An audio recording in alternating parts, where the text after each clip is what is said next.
the blitz flag is thrown. There's your first down and a lot more for Demaryius Thomas. Swing and a shot by Freeman. Deep into the night. Back-to-back homers for the Braves. Blake Griffin will turn. Shoot a free from the win. Bounce. They go. It cuts the big land. They go.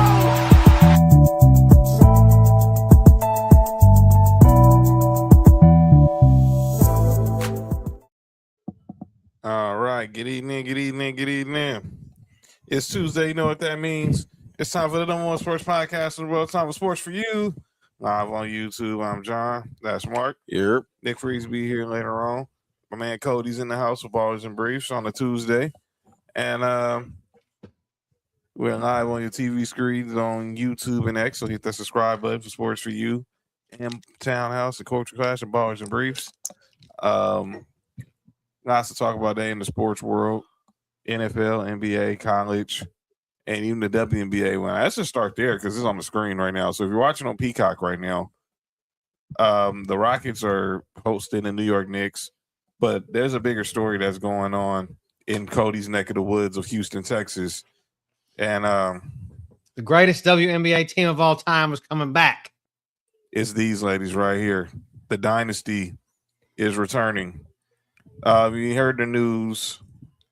The Houston Rockets owner Tillman Fertitta is buying the Connecticut Sun, and next year we'll move them to Houston and revive the first dynasty of the WNBA in the Houston Comets. So they'll play their last season in Connecticut this year, and then next year they are heading to H-Town to revive one of the greatest franchise, arguably the greatest franchise in WNBA history.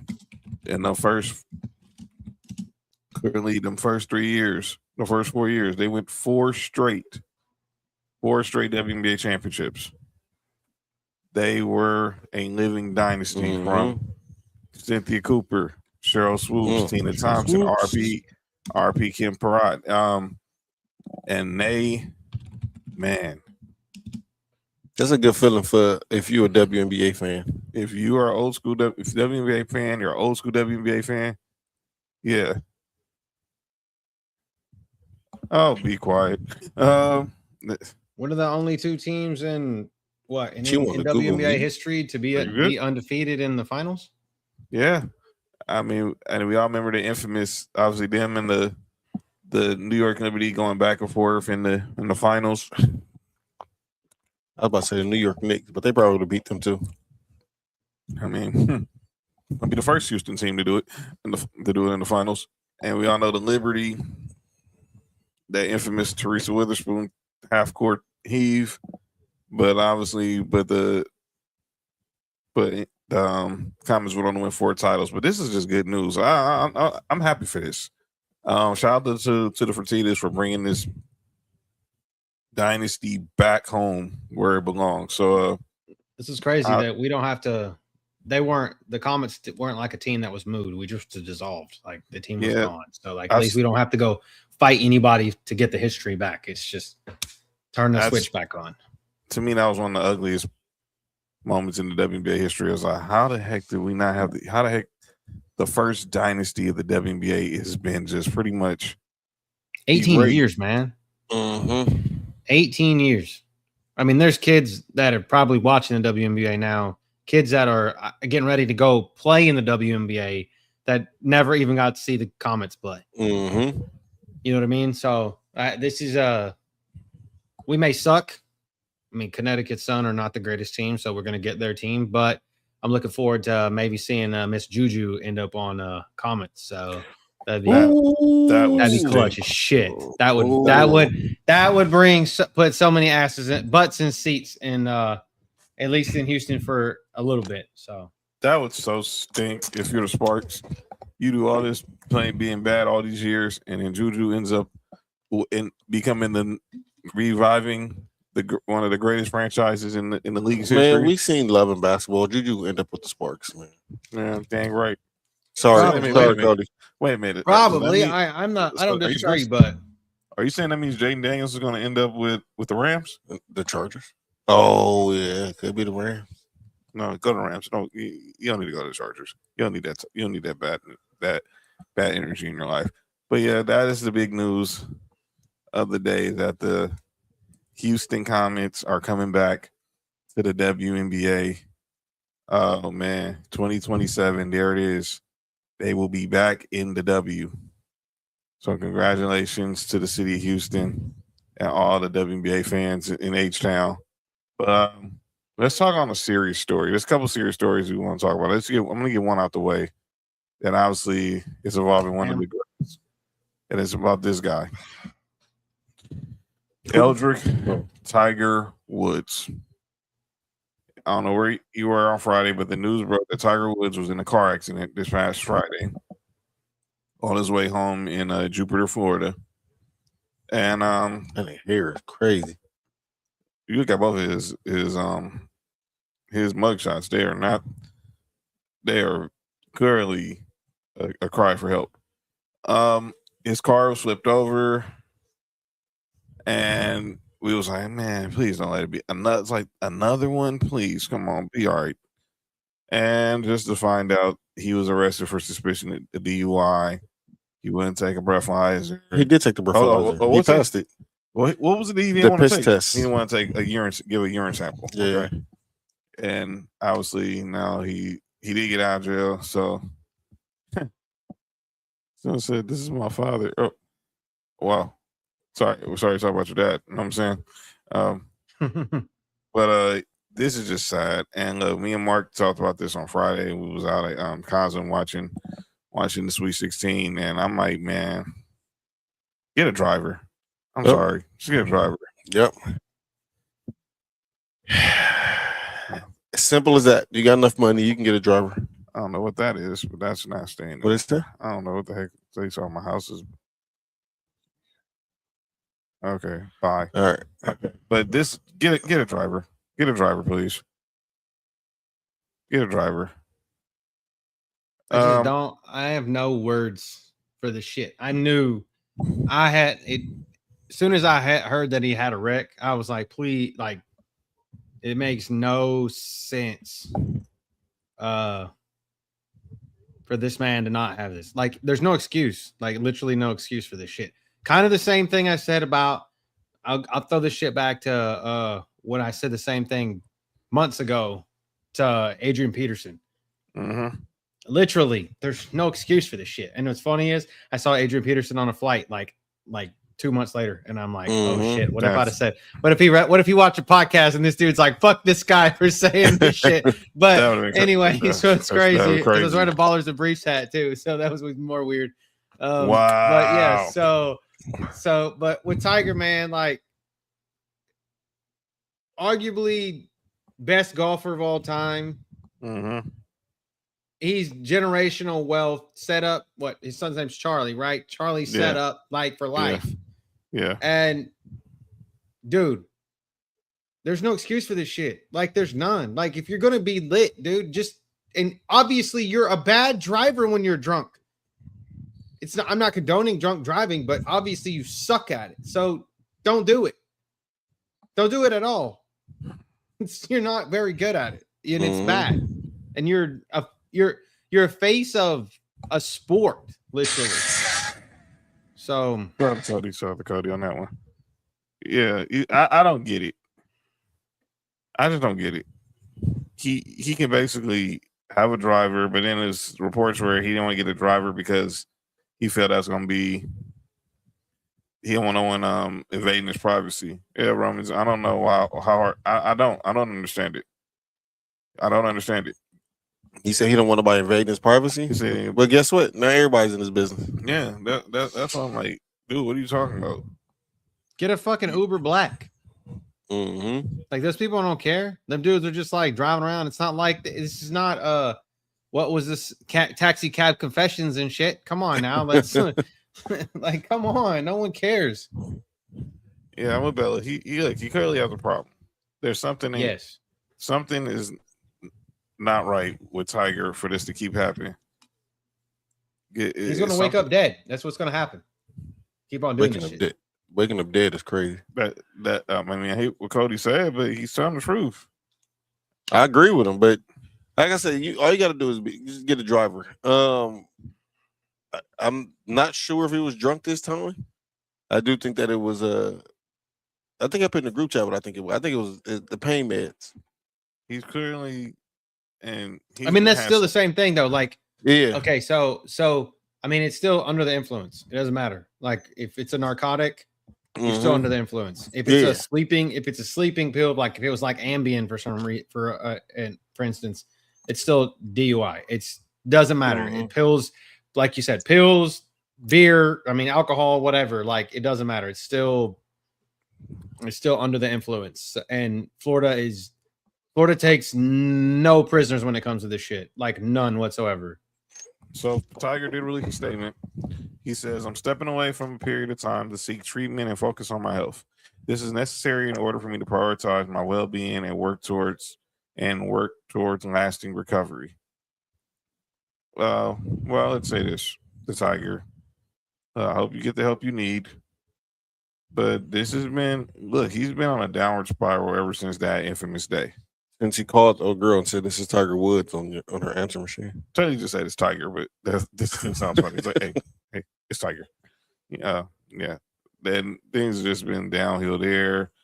We was obviously the first accident near his house. His own daughter is highly upset at him. Yeah, I mean, a lot of his family is highly upset that because this can all be easily resolved, Sam, if he just get a driver. That's it. It's not like your privacy, man. Get a driver. Have your daughter be your driver. I mean, you can find somebody who you can trust. Somebody, anybody. You have somebody tote your golf bag around. Why don't you just have somebody drive you around? Yeah. Get your caddy to be your driver. That's as simple as that. And so what you said, he said he don't want nobody in his business. That's what was the report. But it still don't make no sense. Yeah. And this is coming from. He was coming from what? Getting some head. Was he? He was more power to him. Didn't they just had like the night before, or was it the night before, or was it that night that they had the golf league? TGL, the TGL. It was like 2 days. It was like 3 days ago. It was on that Tuesday, that Monday and Tuesday. Go league. They had not the golf league, not that TGL, Mark. Oh. Speaking of TGL, the same people that are developing the flag football league. Yeah, I'm seeing. So you saw the news. The NFL has announced a partner that they're going to start a professional flag football league. McDonald's game. Okay. They're starting a professional flag football league, and they got a lot of heavy investors involved in it. They're going to have a women's league and a men's league. That's dope. And clearly, if y'all didn't, I didn't go back and watch what happened with the flag football classic out here, but clearly the NFL is all in on flag football. Ron, I don't disagree with that. Yep, I agree with that too. So Rob says, I mean, he said it shouldn't be his choice. Four, but it takes four though. It takes four. Yeah, I mean, in the state of Florida, it takes four. It's not going to be easy. If his license gets suspended, then he's going to have no choice but to hire a designated driver. But you know what I'm wondering? I'm thinking that somebody in his family has tried to talk to him about getting a driver, and he keep denying it. That's probably why people are so mad at him. I mean, because at this point, dog, I feel like the higher you are in stature and money, you shouldn't be driving anyway. You know what I'm saying? Like I feel like you should have a driver at that point, no matter what. You're Tiger freaking Woods. It should not be that difficult for you to get a driver. I mean, yeah, neighborhood driving around, driving back and forth to the course, that's one thing. But like when it comes to like being out and shit, like if I was that important, I definitely wouldn't want to be, for the simple fact of the matter is just more people are going to be trying to invade my privacy standing in front of my car when I'm driving, when I got somebody else to drive me around and do it for me, you know? So I don't know, man. It seems a little bit weird, but. Well, I pray he gets the help he needs and move forward. And obviously, his golf career is pretty much over. Sam, yeah, hell yeah. Sam, so I want to be a driver. I don't blame you, Sam. Yeah. Get the check. But you wouldn't have to pay me much. I wouldn't have to be. I just want minimum wage just so I could sit and maybe listen to Tiger talk. But maybe that's the problem. He doesn't want to talk. Maybe that's his thing. He doesn't want to talk. Maybe he doesn't want to talk. Maybe he doesn't want to have a conversation with anybody. And maybe he just thinks it's weird riding in a car with somebody being quiet. He needs to do something, because this should not be happening all the freaking time. Where this is this his third accident or a second? Third. Yeah, the one he had two. He had the first DUI he had back in 2017 back in Jupiter. Then he had the accident out here in LA during the Genesis Open when he rolled down the hill, right? Yeah, and then obviously now this one. So just hopefully he gets the help he needs. And dude, you're sponsored by Genesis. You can't tell me Genesis can't get you a driver. Heck, my mama drives a Genesis. Should drive you. You're paying the right price. We're talking about Tiger Woods. Don't offer up mom services like that. I'm just saying, if you get a free Genesis, if you give her a free Genesis, probably. You give me a free Genesis, I'll drive it.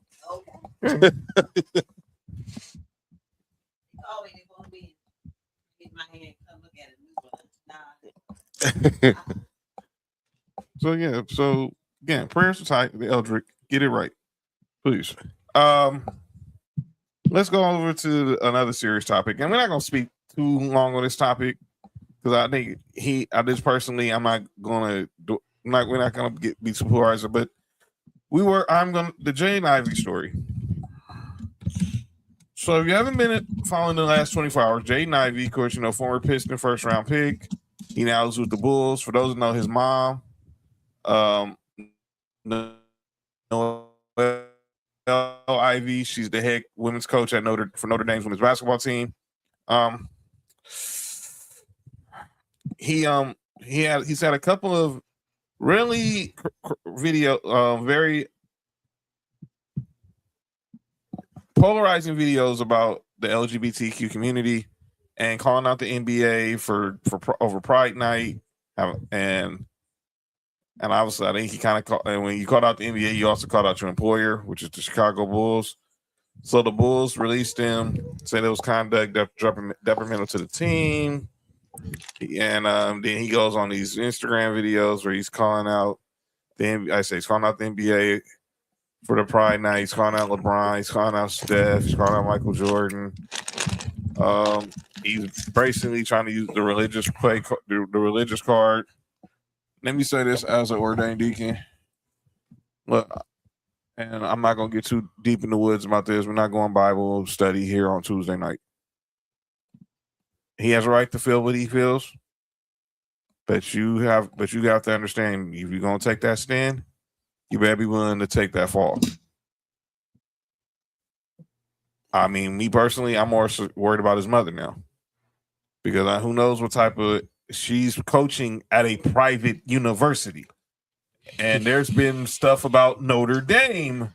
He called out Notre Dame, didn't he? Pretty much, yeah. Because there's been stuff about Notre Dame in regards to situations with players and homosexuality that have been questioned. Specifically, I think it was around Olivia Miles leaving, going to TCU, and a situation with Hannah Hidalgo. I'm paraphrasing. I think that's what the story was. My brother Bass was telling us about it in Vegas. But I'm not going to get too deep in this. We can talk about this briefly, and we'll get into the Final Four and everything else in the world of sports. But I'm going to get you guys' thoughts. What the heck is going on with this kid? And he, like I said, he has a right to say what he wants to say and believe it. But it's something just seemed off. I don't want to judge too harshly for this kid because I don't know what his stance was prior to this Instagram live. If he's been on that type of time, then right, then it shows consistency, and that's really feel. I hope this is not like what people are trying to say it is a mental health issue now. You know what I'm saying? Mm-hmm. I hope that everything is okay with him. I hope that he's fine. I also agree with you. He have a right to feel how he want to feel. But like you said, he has to, whatever consequences come with that. Yeah. Code, what you think, man?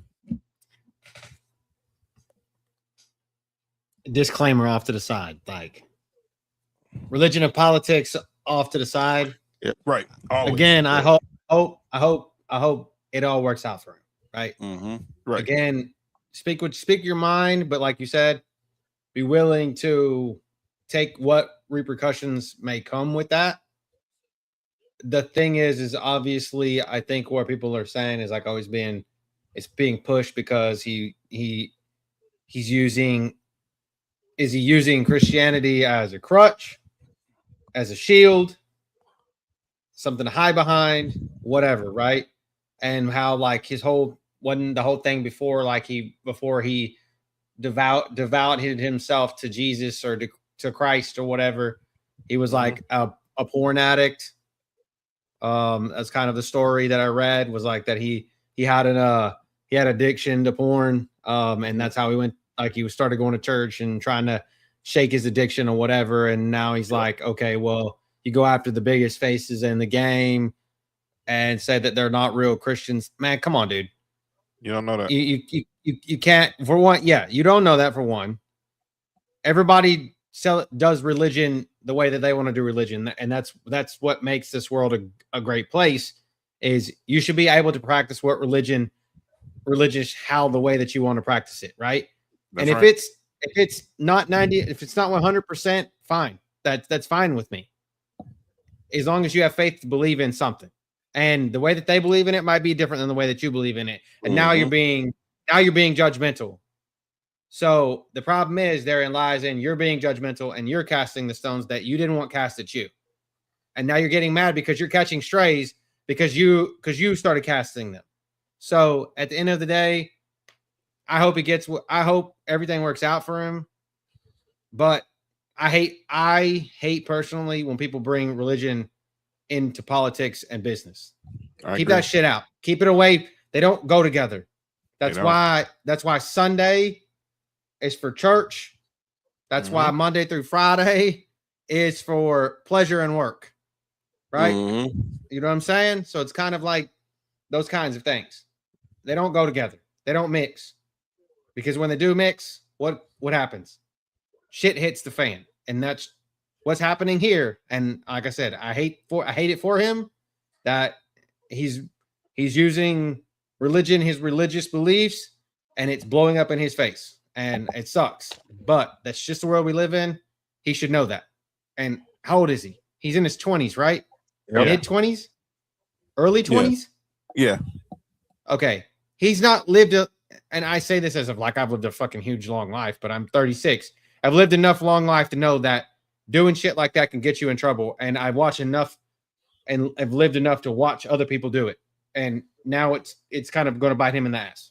So I hope it all works out for him though. But if this is what, oh yeah, we gotta get. Shut the fuck up, Bat. No, fuck you. You want to start this shit? I was gonna be nice to you, but now you don't piss me off because you come in here and I'm giving a confessional here, and now you come in here and start shit. Fuck off. He's been waiting for this all week. All week. I know. I was gonna give him props, but no, fuck you and your Michigan Wolverines. I hope they fucking lose. Oh boy. All right, man. But yeah, this is just look. I Paul Pierce at the McDonald's game, so it's Jalen Rose. But I hope he lands on his feet somewhere. I wonder how his mom is feeling right now. She's got a lot on her plate. Obviously, Notre Dame just got eliminated from the tournament. And obviously, she's the head coach, right? Yeah. Mm-hmm. And obviously, like I said, there was stuff about her with Robert Serrano around Olivia Miles and Hannah Hidalgo. There's some stuff out there. But in the end of the day, you have a right to believe what you believe, but you gotta be willing, like I said, you gotta be willing to fall on the sword when stuff hits the fan. And I don't think Jaden Ivey was prepared. And number one, kids, please do not have to post all your opinions on Instagram. Come on. You could have easily called.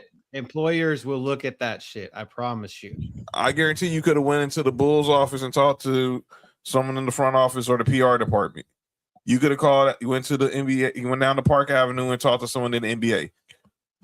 I'm sure he has a PR yeah person. You could have talked to him or her or whatever your team is. You know what I'm saying? And I'm sure the team has a chaplain too. You want to talk about? Yes, I'm sure they have a chaplain. Yeah, and I'm sure there's somebody in his team or somebody in his family that falls into that line of what he was just criticizing. Have a conversation with them. Yeah. So yeah, but let's get into some college basketball since Fat is here now. Men, the Final Four is set. Michigan came out and whooped ass. On the women's side, pretty much Michigan got their ass whooped. It pretty much chalk. Texas, South Carolina, UConn, UCLA.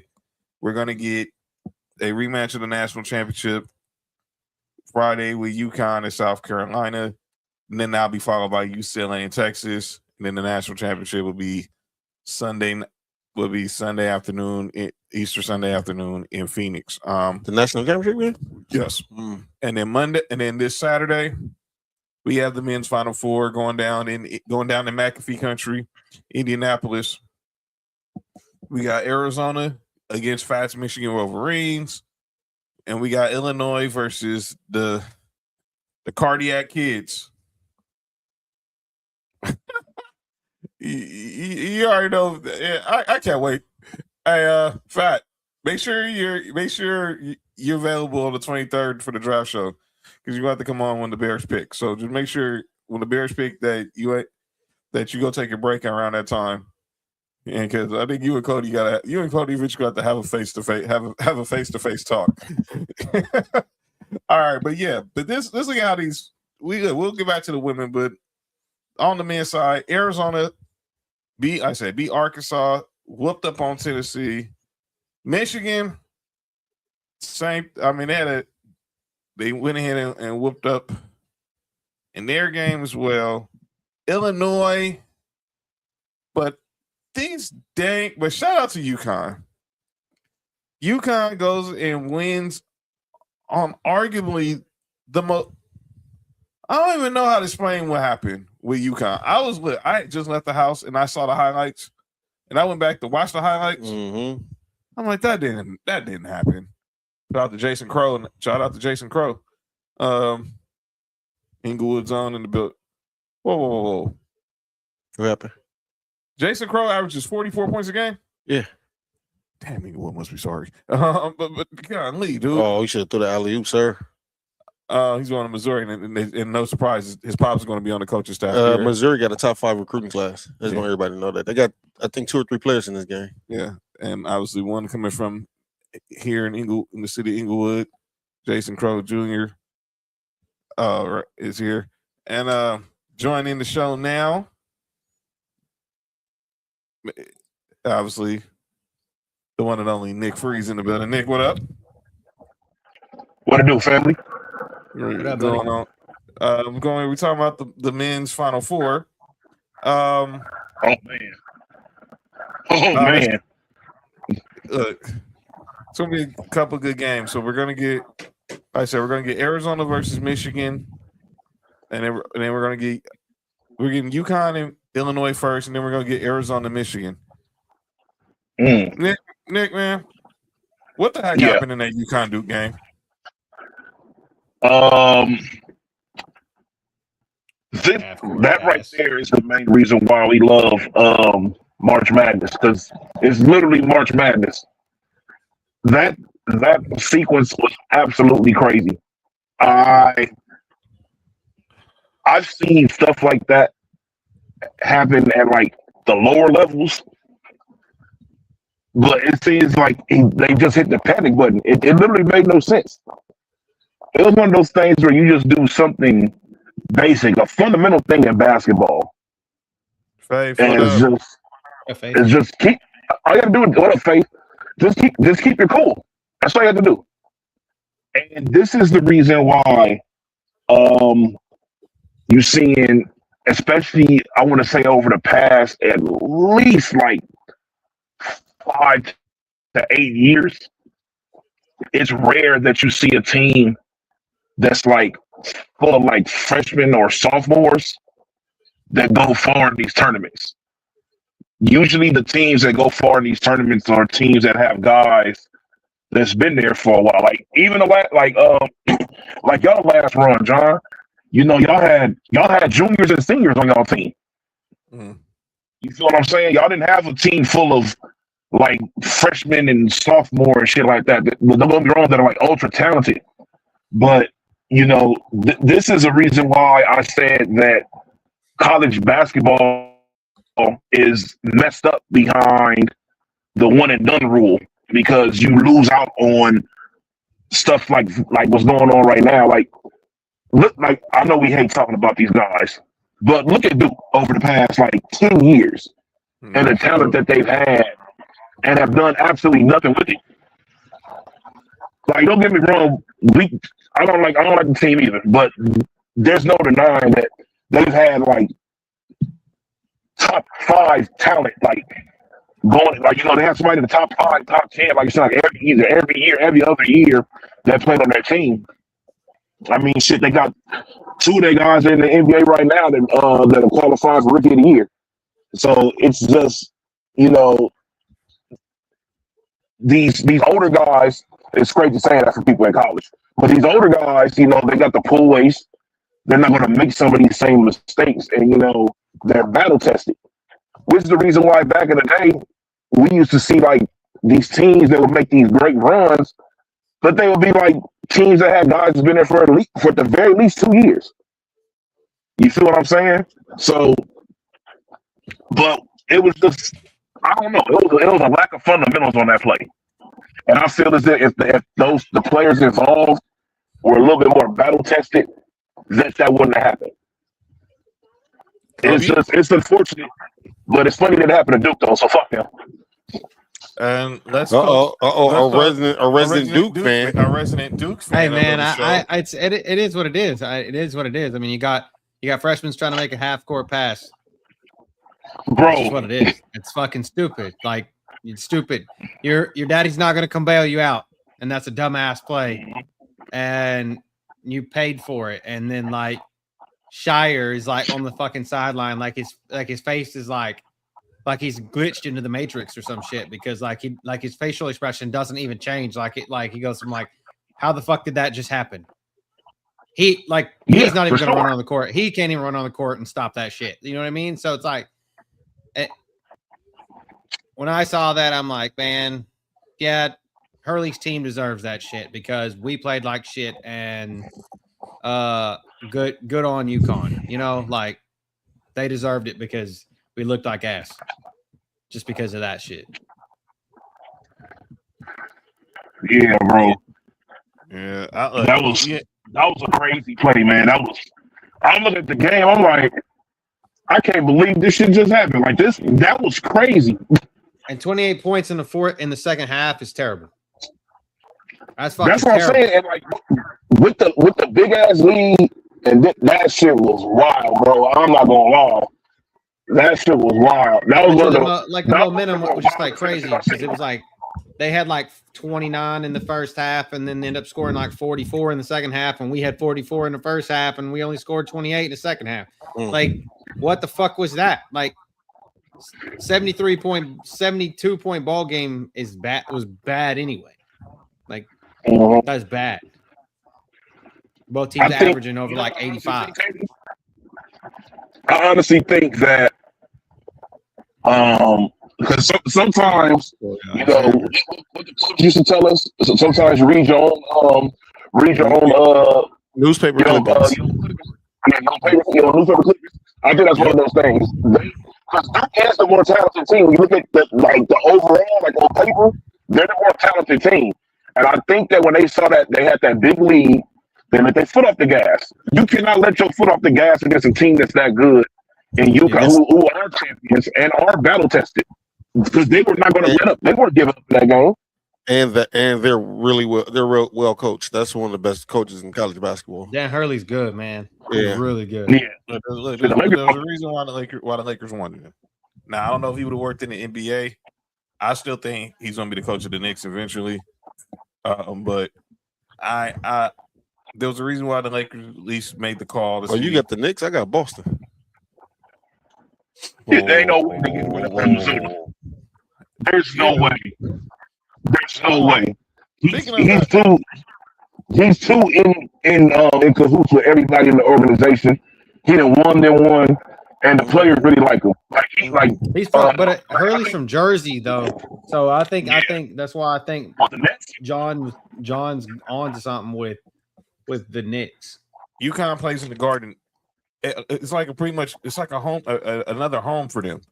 To me, it makes perfect sense. I didn't understand if you were going to fire Thibodeau, the call should have been to Dan Hurley. If you weren't going to get a marquee name to try to off a coaching staff, the call should have been to Dan Hurley. I didn't understand the Mike Brown hire. We'll see where this goes. What up, Dalton?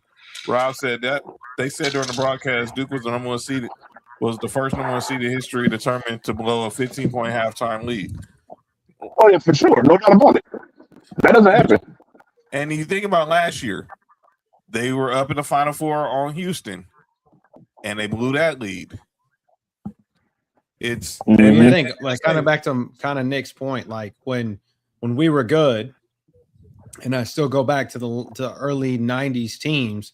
Christian Laettner, why do you think Christian Laettner is the all-time tournament point scorer? Because he was in in college for all 4 years, like he went and that's why he's up there as arguably one of the best, if not the best tournament player of all time, like just pure tournament players, because they went 4 years in a row and he was there every year. So it's hard when you get good players and they're good enough to where they can go jump ship and make money. And that's kind of what I was hoping, like, oh, well, the NIL would kind of help that, keep players like, okay, well, I'm going to go to a really, really shitty organization in the NBA, like a really, really shitty organization. Or I can sit here and make a couple mil here playing college basketball where I'm just that much better than everybody else on the court on a team that's that much better than every other team, or I can go to a really shitty NBA team and suck really bad. So, but do y'all think Cooper Flag and Con Knippel could beg to differ, I guess. Do y'all think that there should be a minimum or 2-year college basketball? Mark, I've been saying that since I've known y'all. But see, I'm also a component of getting your money as well. So I understand it. I think if you go to college, I think you should have to commit to 2. I think they should let high school players go. I think they should let high school. I think high school players should be able to go, but I think if you go to college, you have to commit to at least 2 years. That's my thing. I mean, the women still have that rule. They got to play for at least 3. They got to do at least 3 years in order to be eligible. I didn't understand. Like I've always said it. I felt if you let them come straight out of high school, but if they go to college, you at least let them go 2 years. One and done is a joke. Go get them 2 years, get themselves a little polished, a little more developed, and come in the league. They have to get at least 19, associate's degree. 21, and you still, and you're not missing nothing. Because whoever team they're playing for, they're still going to be a guy. They're still going to have that spot, no matter who they get drafted by in the lottery. Rob says this basketball guy got around in Kentucky. He was winning the rivals rankings in the NBA draft, but Kentucky fans wanted him to win at college basketball. I want to say it about Calipari, and I said this on Friday. I mean, when is it time that we just like everything? Look, Darius Jacobs going to be a top 3 or 5 pick. I got another recruiting class coming. Nice Arkansas. Mark just says he's going to have another dope recruiting class. He's had all these dope recruiting classes. He had all these dope number 1 picks. But in the 30 years that he's been a coach, whether it was at UMass, Memphis, Kentucky, now Arkansas, he's only won 1 national championship, and that was that 2012 team with Anthony Davis and them. Mm-hmm. And you can make a case that might have been his least talented team that he coached. The most talented team he coached was 2015 when they went undefeated and they lost in the Final Four to Wisconsin. That was the cat team. That was the cat team with him, Devin Booker. Devin Booker was the 6th man on that team. Think about that. Yes. Yes, that team was loaded because I think Karl-Anthony Towns only averaged 11 points per game because they had so much talent on that team. But see, that's what I'm saying, John. Like, imagine if you had the 2-year rule and play this off of this Duke team alone. So you would have had the boozers over there with Colin Canuckle and Cooper Flag in the tournament. They would have won. There's no doubt about my mind. I don't think they get all of. That's the thing. Also, what I believe is, if you have a 2-year rule, I don't think you get all those same recruits going to the same school. I think that you'll start seeing some recruits start to spread out. I'm with you. I agree, but I think in this particular case that wouldn't happen. Off the simple fact that the dad was already a alumni, I think that would have been, there's going to be a couple exceptions to the rule, but overall, I do agree. I think that when you get these players who's number 1, number 2, number 3, the top 10 coming out of high school, they're not trying to go to no college, and they're not trying to go to no college and sit on no bench. Just okay. Hold up. Think about this. Would Paulo, if Paulo was still in didn't go to the NBA, would he have been a senior this year? No, he would have been way gone because he came in the league 22. 22. He was a freshman. So he came in the league in 23. So he came in the league in 23. Yeah, he'll be a senior right now, but he would have been less. But he would have been a senior. He would definitely been gone in 2 years. He would have been gone. I'm just saying, like, if he would have stayed, he'd have stayed all 4 years. Would he be on this? Yeah, I'm just thinking about all the talent that's in the NBA. Yeah. That's he would have been a junior on this team. Oh, yeah, for sure. Oh my Lord. A senior, I think, because he was a 2022. He was a freshman, 2022 NBA first round pick. And see, that's what I'm saying. Like, we've seen these type of situations work out before. It's not like that. If you're good, you're good. You're gonna stand out. When it's time for you to go to the league, you're gonna do your thing regardless. That's the reason why we don't see the same, like, well, every once in a while you see it, but we don't see the same rookie impacts like how we used to. You remember how back in the day we used to see rookies coming to the league, putting up literally putting up all-star numbers. Yeah. Some niggas putting up MVP numbers. Jordan. Yeah. You don't see that no more. Well, again, that's goes into what we've been saying. Most of these players coming out, they're talented enough to play in the NBA, but they aren't polished enough to play in the NBA. And like y'all was saying, the 2-year, maybe even 3-year players, you'll start seeing way more production. Because you got to think, dog, most of the time, for the average rookie, they don't really start making that really kind of big impact until they second, third year in the league anyway. That's right. Exactly. You know what I'm saying? And go ahead. I said it's just one of the things where you learning how to play basketball. It's a rare find when you can find a player who's 1 year out of removed from high school or just out of high school that can come in and put those kind of numbers in. You need to learn how to play a different level of basketball. Ron. That ain't a lie. Rob Corey Maggette.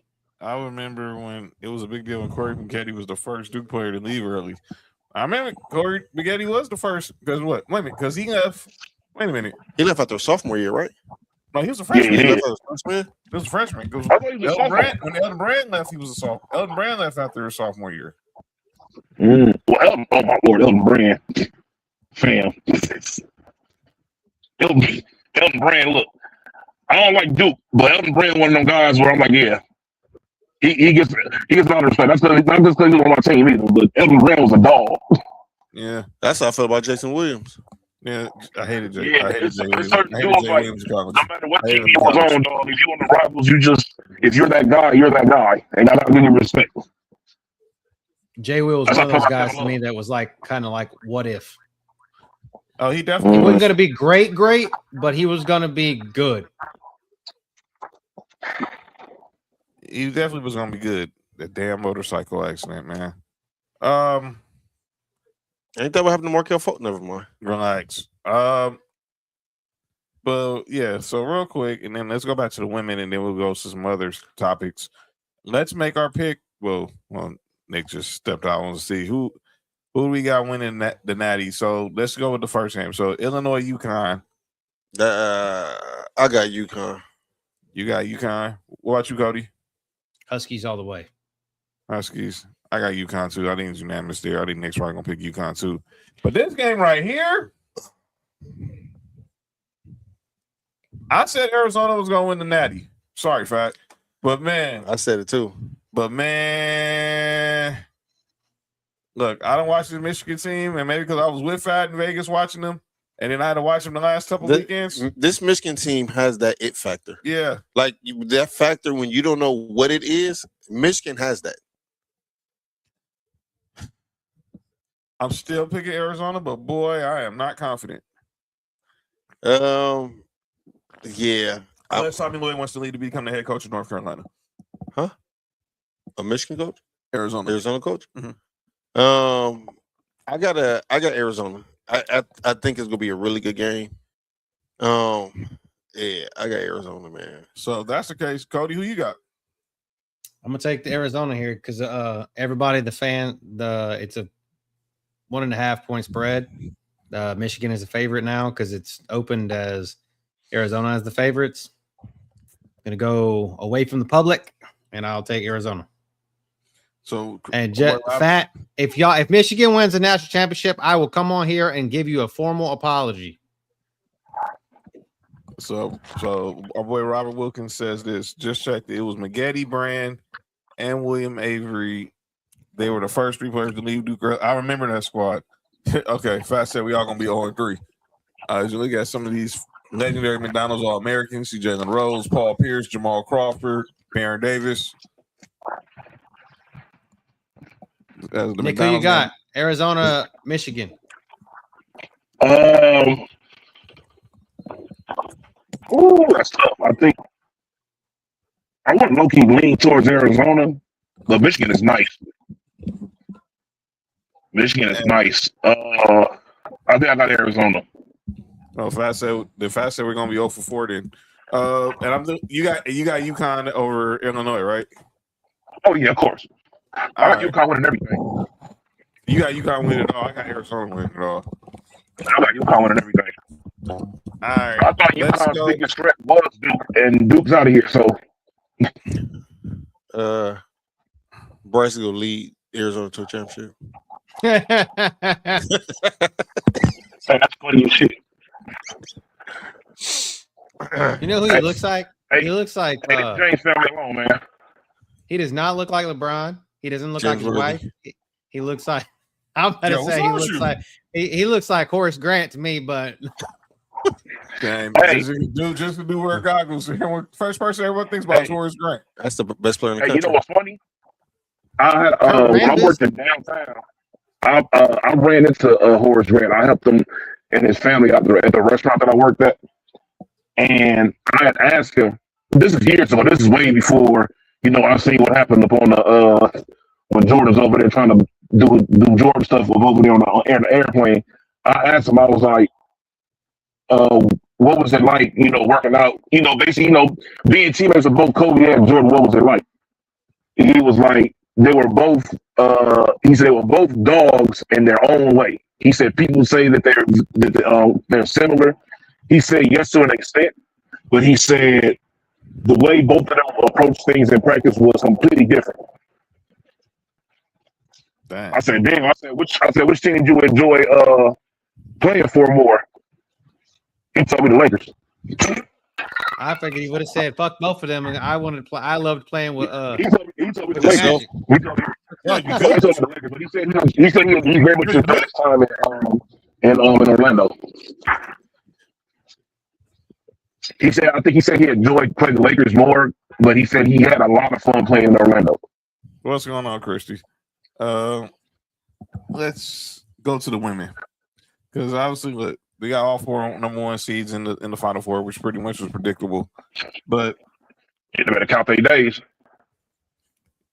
Did we get a rematch of the Natty in the first game with UConn and South Carolina? Woo! UMass and South. Who? UConn and South Carolina. Say UMass Marcus can't be playing for them. UConn, South Carolina are in the rematch of the Natty in the first game. What up, Mike? Are you good? Mike P, what up? Fast said, everyone against Michigan. Oh, okay. Yeah, Mark. A lot of people couldn't hear that. No, really, a lot of people couldn't hear that, huh? Y'all nosy, man. Y'all wasn't supposed to hear that. Y'all wasn't supposed to hear that, man. Dog, you think you're doing the show to the hearing? Y'all nosy, man. Hey, no, that was crazy. Nick, get your boy, man. You think you're doing a show to the California School of the Deaf, man? All right, so you said UConn and South Carolina. Yeah, I'm sticking with my pick, man. I'm going UConn. F them. Oh, I want to win my fifth. F them still, but this is not going to be easy. Look, I don't want to see. I know South Carolina is not going to come out there and get whooped. What up, Big Nick? Said get whooped 2 straight years by UConn. Shit, they will this year. But it ain't out the realm of possibility. I'm still gonna go with South Carolina because Pat Summitt, I get it. You dang right it is. I'm team Pat Summitt too. You dang right it is. Wall Nation all day. But man, and Dawn Staley, of course, I salute Dawn Staley, but then you be clear, man, it is not gonna be easy because them UConn girls are no joke. Hey, John, you got to do the opposite of SWV song. You got to use your mind, not your heart. Yeah, pretty much. My mind is telling me UConn, but I thought y'all said make it rain. Yeah, you all right, man? Hey, man, we know what that song is about. Chill out. Free your mind and the rest will follow. Hey, shout out. Where's in Vogue? All right, give it to him. Pause. Oh, the alley-oop. Oh, is that what they was telling it? That's what they were trying to do. Their vote. They're trying to give it to him. Yeah. Who's the he? All the West running away right now. Yeah, this game is a wrap. UConn wins this game, but South Carolina's it's only 6.5 point dogs, so you might take South Carolina cover in this game. This is gonna be a close game. I feel like she is one fucking possession. One possession. Not 3 or 2. 1. Yeah, this South Carolina team is pretty good. But they usually are, but still. All right, and then in the second game, they better count that down something. You already know what's going on next year. Is the kid from Sierra Canyon again? He might be. What's his name? The kid from Sierra Canyon. By the way, I think Jay. I'm saying minus 15. Brandon McCoy. Jesus. I think. Wait, who's minus 15? That's what he said. I'm saying minus 15. So where are you getting that at? Please tell me, because I'm going to find someone to put a bet on me bet on that. Yep. For that. I'm looking at the line right now. Now, the line I see is UConn minus 6.5, like Cody was saying. Minus 15. Tell me where you're finding that. Minus 15 is wild. Now, unless you're saying they're going to win by 15, I can understand that. But now the line is minus 6.5. Yeah, hey, minus 15 is crazy. And the line for the next game has Texas minus 1.5 against UCLA. He's just saying that. That's very possible. That's possible they win by 15, but I'll take that. I'll take those points. That's 6.5. So they 15 is crazy. UConn to win by 7 UConn basically to win by 7. Yeah, I could see that, but I'm picking South Carolina. You know, I feel I'm gonna be wrong as hell. And this game gonna be on during our show on Friday, and that's UCLA, Texas. I got UCLA. I do too. Yeah. I saw my boy Mike Patton said Texas. Anyone? Not today. It's gonna be the Lady Bruins, and then we're gonna get probably UConn. I mean, it's probably gonna be UConn, UCLA, and the Natty. You know, I want to see South Carolina bounce back, but I think it's gonna be UConn and UCLA. I hate hearing that.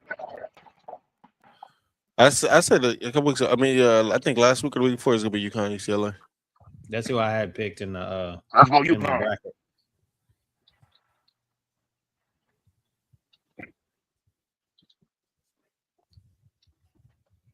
So yeah, that's what the women's is looking like.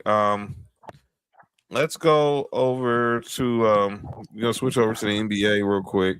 And where's that thing leading to? Excuse me? What's that thing right there leading to on that player? To the far left. To a cactus. What's wrong with you? Oh. What is wrong with you? Looks like she farted. And it's like coming out her ass. I don't know. Nah, Nick ain't slick. I know what he's thinking. It's a rose. No, ain't a rose, but it's so. You can buy those things at CVS and you go look hard enough. Nick ain't slick. I know what Nick is thinking, man. I can read Nick's thoughts. That four, he sees that four shooting in the sky. I know he ain't stupid. I ain't slick. You ain't slick. What? You ain't slick. Man. That's terrible. Fast said he might be going to Michigan. Brandon McCoy. Yeah, okay. That's all. And the West is pretty much on the East. And he reclassified. He was the number one junior, reclassified to be a senior. Okay. How the fuck can you do that?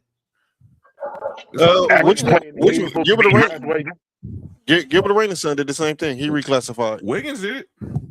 Yeah. Oh, this is high school. You're Right? playing against high school. younger than you actually playing with the kids of your age. Right. What? Hey, shut up, Sam. Yo, I know exactly what you just tried to do, Mark. That ain't. I didn't say nothing at all. I didn't say. All right, man. Mark. Huh. We know, man. Come on, man. Shoot, something wrong with your boy tonight, man. I don't know what's he on one. I didn't say nothing at all. All right. Let's go to the NBA right quick. Some of the first names that are going to be in the Basketball Hall of Fame were announced. Were reported today by Shams, and so far we know these four will be inducted in Springfield during the fall. Why Doc Rivers inducted? He's going in as a coach. Dana Daladon, Candace Parker, Amari Stoudemire, and Doc Rivers are all, according to Shams, will be inducted in the Naismith Basketball Hall of Fame. Those are some of the first. Or Mark Few. Is Mark Few not going to be in there too? I've read a report that Mark Few is also getting inducted.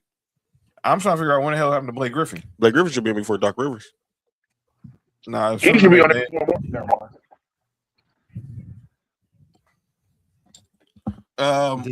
Is this like WWE? We need a headliner. And he wants to be the headliner without having to fight against Candace Parker. Well, Candace Parker is definitely going to be the headliner of this class. She's probably. Excuse me? Oh, no doubt about it. Relax. She don't do that no more, though. Yes, she had four headliner. She messed around with the guy with the giant ass forehead liner. Yeah. Ex-Duke player. Not the Duke Snail Trail. Jesus Christ. That dude's forehead was. No, I don't ever want to hear no jokes about Peyton Manning's fucking forehead. That dude's fucking forehead. Are we sure that Sheldon the whole time wasn't her beard? Wait, excuse me? Are we sure the whole time Her Sheldon beard? wasn't her beard? Women don't have beards, John. Some of them do. Or her bush? No, because Snail Trail. because they actually had kids. I'll tell you who's somebody's beard. What's the dude name who's in the back house of Oprah? Yep. Yeah, we're not going there. We're not going there. I'm all for the Senator Gayle King and all, but we're not going there. Yo, King, fuck her. I still got beef with Gayle King. Yeah, I get it. She got a wagon. She ain't gonna accept it. We got her with Gayle King right now, man. She can kick rotors. But yeah, about these guys going in this class of Hall of Famers. Amari Stoudemire, man. If y'all didn't see Amari Stoudemire, obviously before the injuries, pre-injuries, even despite the injuries, this dude was a problem. Rookie of the year, perennial all-star. Was Alfred a bit? No. Huh? Nothing. One of the only players that weren't a rocket at this time that I actually liked, like Amari. He put a lot of dudes on posters. Ask Michael Olowokandi. I had that poster actually, like on my wall as a teenager. Him dunking on Michael Olowokandi. Maybe Michael Olowokandi signed it. Isn't that who LeBron wanted? Yeah, we're not going there. JJ Hickson. That's crazy to me. JJ Hickson, man. Was out for the beer, huh? Hey, relax. Hey, Mark, look what I put in the comments. Stedman was in that. Yeah. Yo, what the heck is wrong with you, Nick?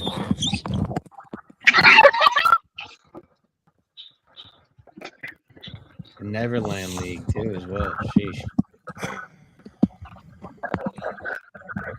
All right, man. But Amari Stoudemire was a human highlight.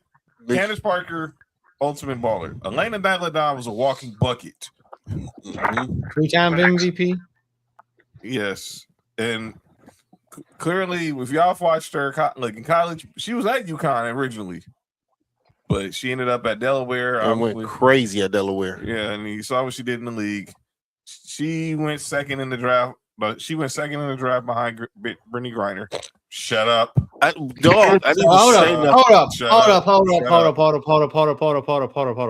Brittany Griner's still in the league, and Elena Delle Donne is not in. That's fucking. Elena Delle chose to retire though. Never mind. They both chose to retire from two professions. Okay, two things. They retired from both of them. Cody, well, that is wild. Well, by the way, from basketball, basketball is one of them. Well, dude, I guess Brittany Griner.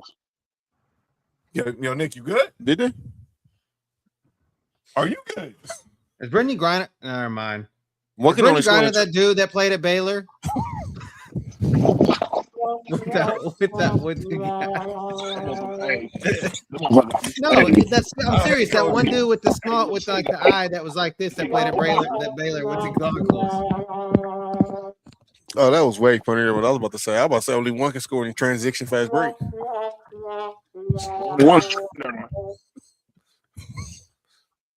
Y'all good? Is everybody okay right there? Hey, yo, shout out to John. Was that really like marijuana they found in her pants? The sack. I'm out. I gotta go. I'm out. Me too. Hey, yo, me too. I'm not gonna never forgive her when she was at that pool party. I'm just gonna let slide on down. Just go away. Hey, look, I'm not falling for y'all. I'm gonna say something out of pocket in the comments. Hey, she topless and it's okay. Relax, Nick. All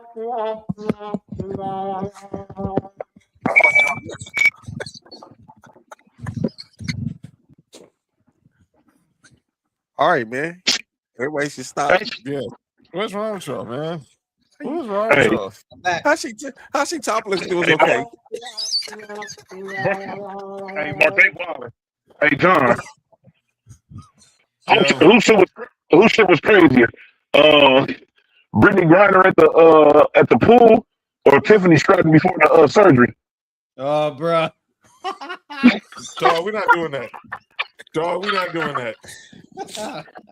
All right. At least we know Tiffany Stratton was still a woman, dog. Unfortunately, no, well, we know that, but like I said, she said she wants to go into acting. I said, you're not Hollywood type. That's not your type. Yeah. Not at all.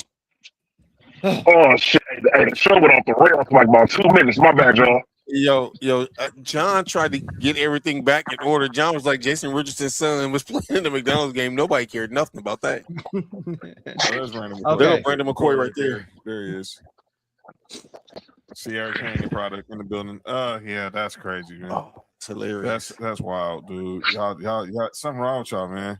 But back to this Hall of Fame. Like I said, Candace Parker was a baller, and Nick just left it. And Nick, you guys made Nick leave the show, man.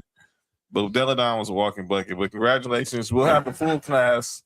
They'll announce this Saturday, the morning of the men's Final Four. So we'll have the full class on Saturday. We'll recap it next week along with the Natties. So let's man. I saw this on Twitter, and I know this Mark would like to say about this. Oh, man. So I saw this on Throwback Hoops' Twitter account, and they had the top. Excuse me. The top. Wait. 10, excuse me. The top 10. Wait. Excuse me. I mean, take this list down. said that's BS. No. I really have thoughts about this list. I don't. This should be this. Come on, Cody. Come All on. right, so let me This say- has let me got just to say- be. This has got to be something that we talk about. It's Yes. top 10, so it's up for Yeah. debate. Yes, it will be up for a debate. But there ain't no debate here. Why the heck is there's three people who should not be 1, 2, or 3? Let me be perfectly clear. I'm biased, so I stay out of this. Well, I'm not biased. I'll tell you. This list is way the hell wrong. I'll say it. Any list that don't start with Jason Kidd in the 2000s is whack. This is crazy. I'll say it. Chris Paul's number 2 on this list. You want to put Steve Nash number 2? I'm not going to argue it. I consider AI more of a 2 guard because he had Eric Snow in the backcourt with him. D Rose, not long enough career. Rondo was nice. Rondo was cool. Tony Parker. Tony Parker's definitely in top 5. Jason Williams. I think after Jason Williams got traded to Memphis, and we saw how Mike Bibby was with the Sacramento Kings, that kind of ruined that argument for me. Baron Davis.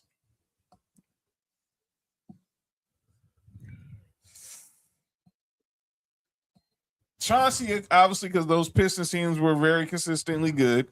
And then, but Okay, yeah, the this 2000s is is like before two. This is before 2010. yeah, this we're is saying. 2000 to 2009. Okay. Steve Nash got 2 MVPs. Iverson was MVP. Derrick Rose was MVP. He was the best point guard in that generation. Jason, Tony- as a person who loved Steve Nash, like literally, I have an argument. I could literally, I would say 5% argument that he's number 1 on this list. The 95% of me is Jason Kidd deserves to be number 1. Like literally, I could argue for 5% that I could argue that Steve Nash needs to be number 1. But it should be the answer. The only correct answer is Jason Kidd is number 1. Steve Nash is number 2. I'm not mad at For that. me personally. No, Jason Kidd's 1 me. If you want to put Steve Nash 2, I'm with it. CP3, but nowhere.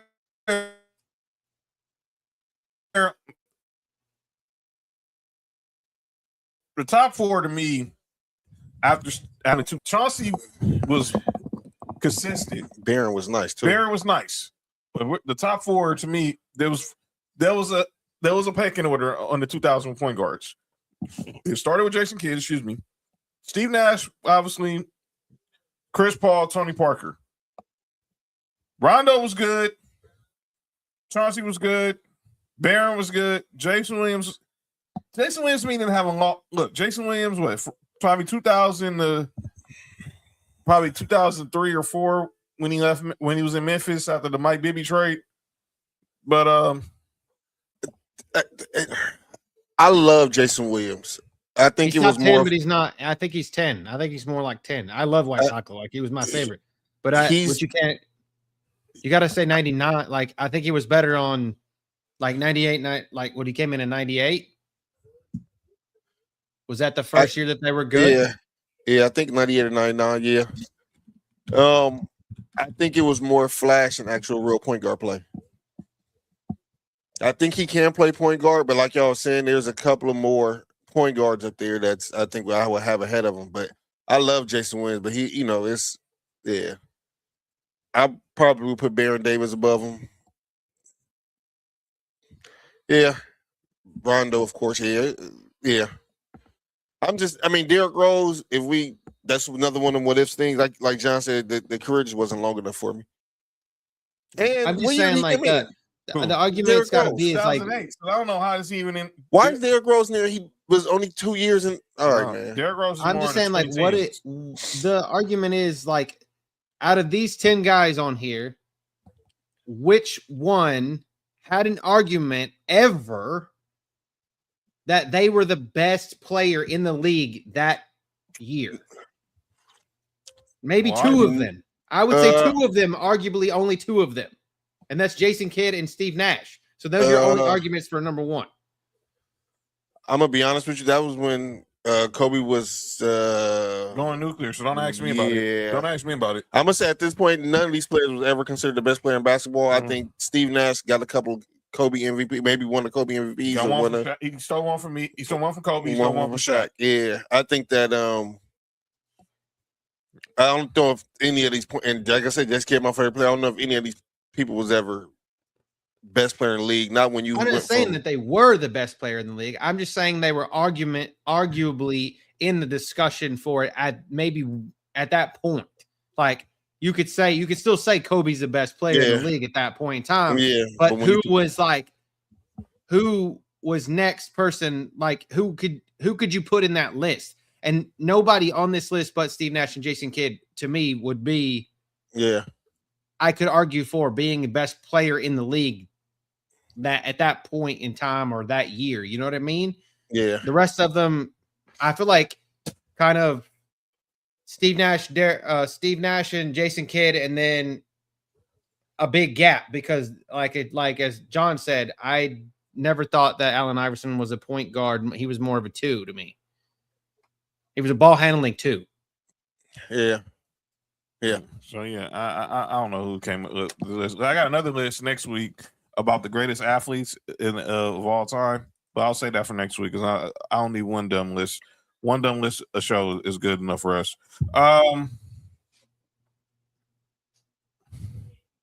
Let's update on some NBA stuff. The standings are going down. The standings in the playoffs right now. The Thunder, the Spurs, my Lakers, they've all clinched playoff spots. They've all clinched playoff spots right now. The Pistons, the Celtics, the Knicks have all clinched playoff spots. The Nuggets also have clinched a playoff spot, and the Blazers and the Warriors have clinched spots in the play-in tournament.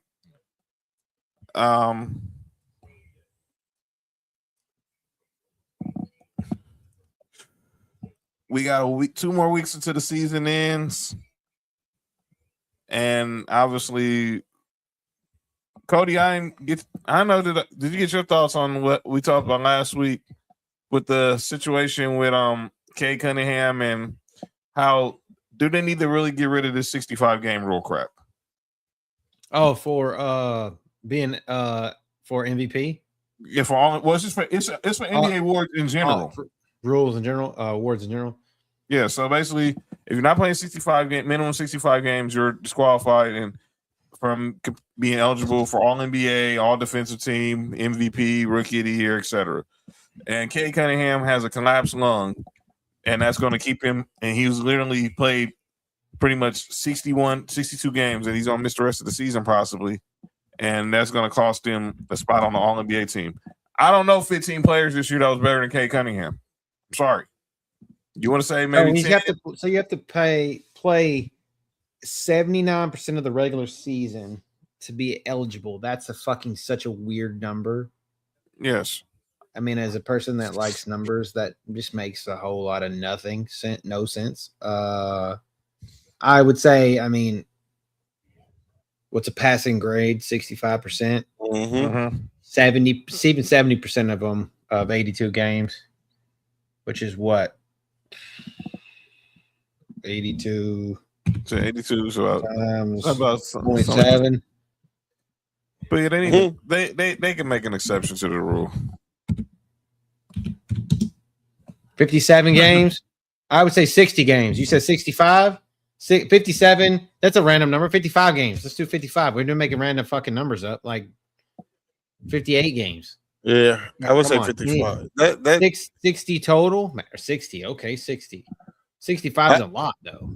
I just like John said, I can't name 15 players that play better than Cade this year. I don't think so. I mean, I don't watch enough basketball, and I still can't name 15 that are better than him because of from just the little bit I watch. He's had an MVP like year, and he was in an MVP running before that happened. Yeah, just like Luka is, but we'll get into that in the call on names. And his team is what? The best in the East? Yes, they're the best record in the East. They've clinched the best 5-game lead. They're probably gonna clinch the best record in the East, and it's them and Boston, but I think Detroit's gonna clinch the best record in the East. They had a good game last night, lost to OKC without him, but yeah. Nick is back on the show now. Nick, we was talking about it. Yes, sir. The NBA got to get rid of the 65 game rule, right? Yeah. I understand what they're like. You feel like just like availability is your best ability, but there's been times in the past where there's been guys who won awards that didn't play the X amount of games. Like if you play a good quarter of the, if you like even then, like it's like for example, like look at the people that missed out this year because of injuries that should quite possibly be MVP, but they're not going to be able to qualify for the award because they didn't play 65 games. I think they should. That's like how many games is that? That's about 79 games. About 17. Like 72 games. Yeah. Yeah, man. I said 65. I mean, not 65, but like 57 is what is 70%. 79% is 65. So here's who y'all thinks is going to win some of these awards as we get into the final stretch of the week, NBA season next week, 2 weeks. Got Conker Nipples right now, probably the favorite to win Rookie of the Year. Wemby's the favorite, unanimous favorite to win Defensive Player of the Year. Coach of the Year. J.D. Bickerstaff, Mitch Johnson. J.D. Bickerstaff is slight favorite over Mitch Johnson and Joe Mazzulla. About 6 man is pretty much either is a split between Jaime Jaquez or Keldon Johnson. Most improved, Jalen Duren has that running away. Clutch Player of the Year, SGA. And then right now, people say SGA for MVP over Wemby and everybody else. Real quick before I get to this list, Joe Mazzulla was asked about winning Coach of the Year. He said the award is stupid and we should focus more on the players. As someone, dudes like y'all who've coached, I'm gonna say this, but I get y'all thoughts on it. I thought that was a stupid comment by Joe Mazzulla. I get what you're saying, focus on the players, but let me be clear: coaching matters. And that award, yeah, you might be the one who wins the award, but that award is going to your entire coaching staff because teams are going to be looking at, okay, say if J.D. Bickerstaff wins Coach of the Year, they're going to be looking at the Pistons coaching staff.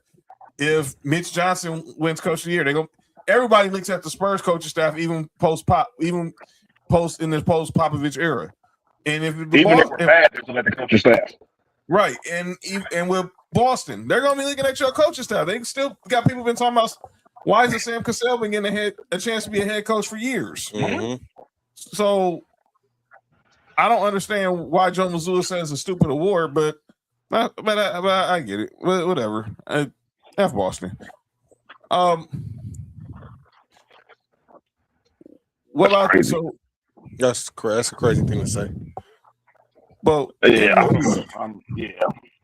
We're near the home stretch. We're near the home stretch for MVP. Obviously, I know Mark and Nick, they both had SGA. I mean, we have Jaylen Brown. I had SGA. Or did one of y'all have Wemby? I don't think Wemby should be consideration. Unpopular opinion. I think I understand putting them there, but me personally, I feel as if that prime example, like SGA is putting up has better numbers with this team having the better record. Wemby's thing is this: Wemby is rare because his impact isn't just all the way on offense. You feel what I'm saying? Like he's like a throwback player into that, and that it kind of reminds me of when the irony is when Tim Duncan won. But I think that like Joker, and like Luka, and all them. I think those guys and Cade Cunningham, I got those guys above him. I'm not mad at Wemby being right there though. Don't get me wrong, but it's like I feel as if this. He was like third. He was like third. He was like either second or third, like last week, right? Or like 2 weeks ago, some shit like that. Right. And he made a comment about the MVP award, and his numbers didn't change at all. He didn't have no drastic, crazy game in between the stretch.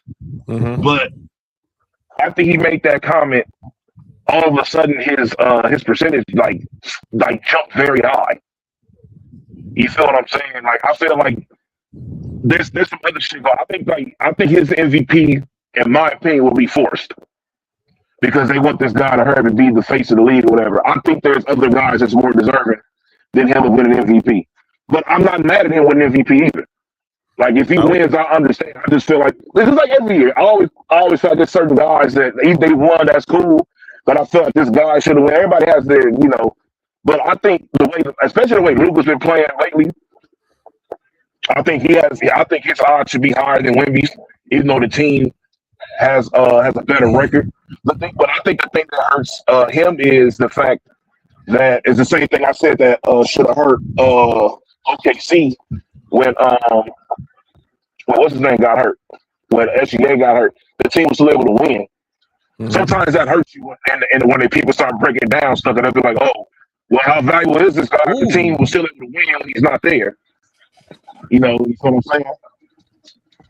So, hold on, shit going on. Sorry, give me 1 second. All right, let's get to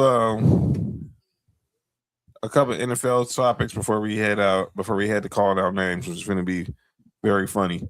I was going to go to one, and that's really mainly Matt Miller has his new mock draft out.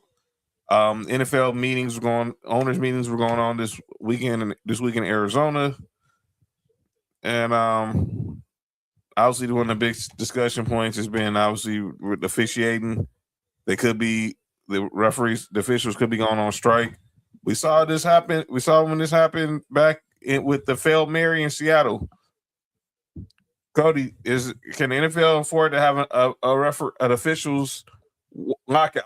They're going to have replacement refs, man. That's what's going to happen. We're going to have dudes that are from D3 football, college football, or some shit like that out there, which to me kind of sucks really bad because we've seen that bullshit happen before, and I don't want that. And the thing is, to me, which personally, I think NFL refs, that should be your full-time job. You should be an NFL ref. That's all you should do. Because my guy, Clete Blakeman, I don't know if anybody knows this, but Clete Blakeman is an attorney on his other days of the week. Right. And so they got other things to worry about. And they're part of a union, just like the players' union is part of a union. So they got to do what they got to do what's best for them. But that's going to suck. That makes the product suck. We're going to have a bunch of shit asses out here calling really bad calls. And then, of course, we're going to get the same type fucking whining and crying and bitching and moaning and all this kind of stuff. And it makes the product suck. So, no. And your answer to your question is we cannot afford that shit. But I think it's going to happen anyway right now. What'd you think, Mark? I hope they don't. I agree with everything Cody just said. We've been through this. We've seen this before. I hope we don't have to go through that again. That was some terrible times. The failed Mary was crazy. Yeah, no, I hope we don't have to go through that again. I hope not either. This is just ridiculous. I mean, get a deal done. Stop being cheap. Pay these refs. Let's not go through this. That failed Mary stuff was awful. We already don't know what getting paid. They're getting so much money, and like now with this shit about like the rule that they changed today with the short weeks, like Friday games are not short week games anymore. Yeah, I don't understand that. But tons of money out there. Speaking of that, what did y'all make of what Kyle Shanahan said today? So Kyle Shanahan believes that the Rams lobbied get the Niners to play them in Australia. And he believes because of that, he thinks the Rams should play them in Mexico. So nobody have a home game? Basically. Because he believes the Rams did that on purpose to keep Niner fans from coming to SoFi. I don't know what happened. So Kyle Shanahan believes that the Rams lobbied to get the 49ers to be their opponent when they play in Australia week 1 because of the home field advantage the Niners have when they come to SoFi. And he thinks it's only fair that the Rams play them when they have their international game in Mexico later on during the season.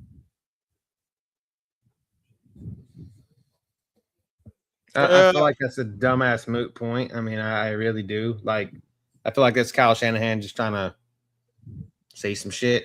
I mean, I don't know.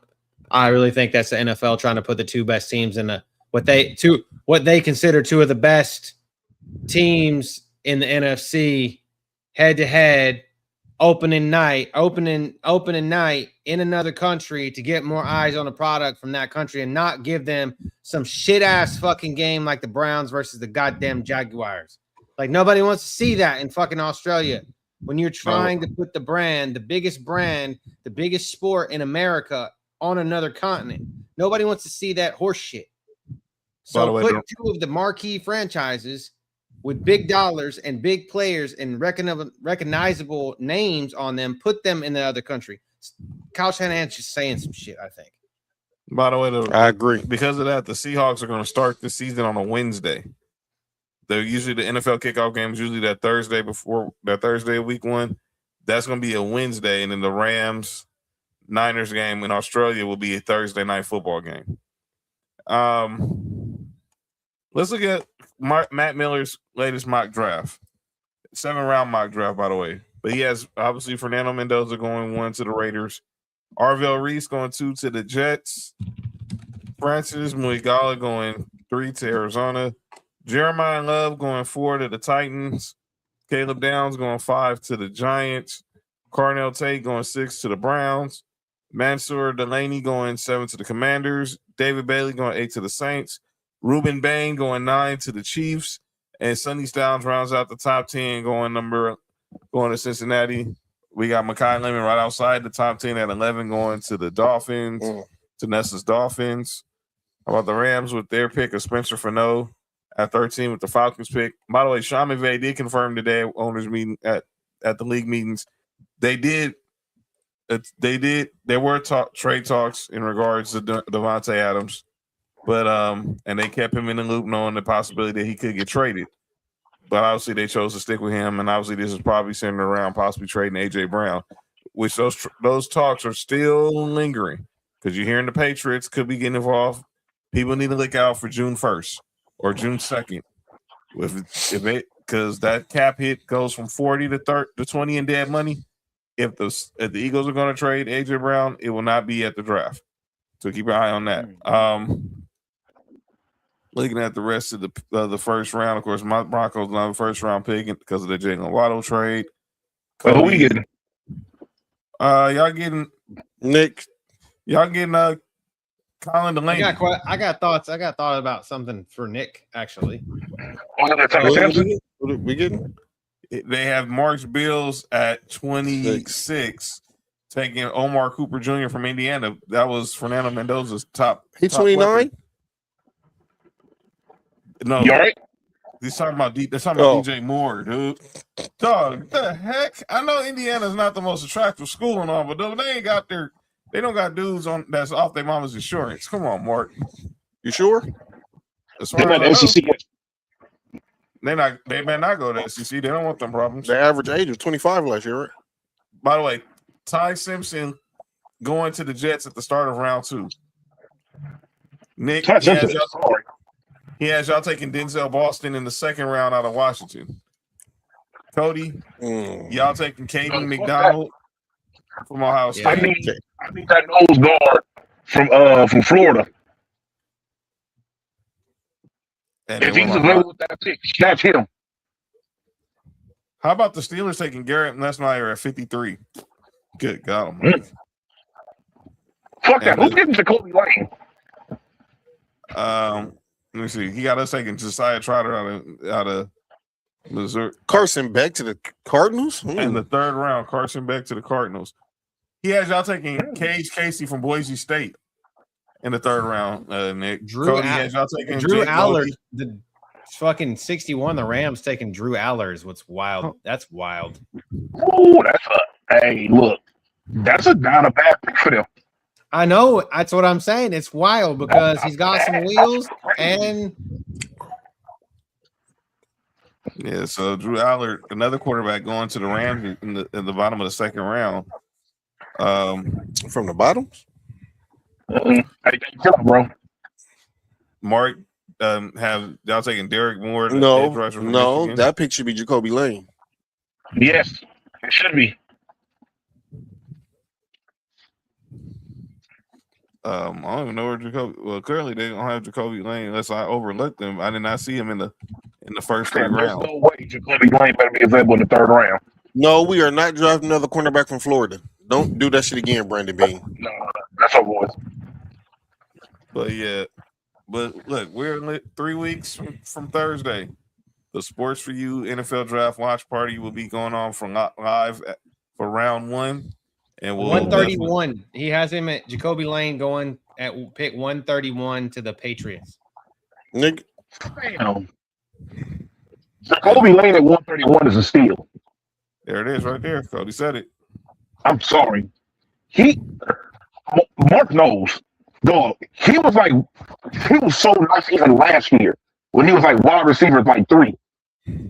Mark, they got Oscar Delp going to the Chiefs. Holy shit. Oh, shit. Oh, great. Holy shit. Give Travis Kelce his heir apparent. Holy shit. Oh, no. Let's not do that. Another white tight end. Another tight end from Mahomes. Yeah, just put him with Travis Kelce for a year and let's see how he develops. Yeah, that whole statement sounded preposterous. No. What was preposterous was what y'all put in the group chat earlier. What was that? About the Orlando Magic coach. I didn't put that. I didn't put that. Was that you? No, that wasn't me. No. Hell, I didn't even see that. Wait a second. I know who it was. I see.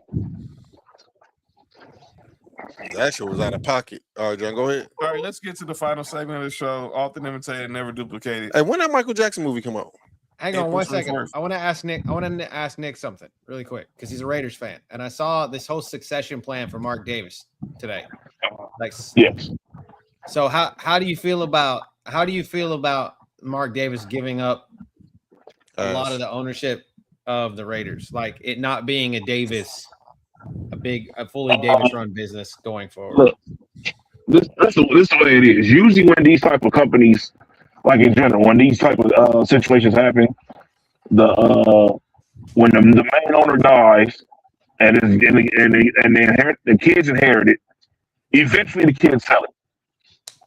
Because the kids don't have the same passion, the same anything that the heir apparent has 9 times out of 10. That's right. Oh yeah, you feel what I'm saying? Like, no. With the Lakers. Look at the Lakers. I mean, they did so much for so long, but it's like, shit. They don't have the same passion for it the way that the dad did, and there's nothing wrong with that. And the thing is it's gonna be weird that eventually it was gonna happen where Davis wasn't gonna be in charge of the Raiders. Yeah, it will happen eventually. For the Raiders have an existence, there's always been a Davis in charge.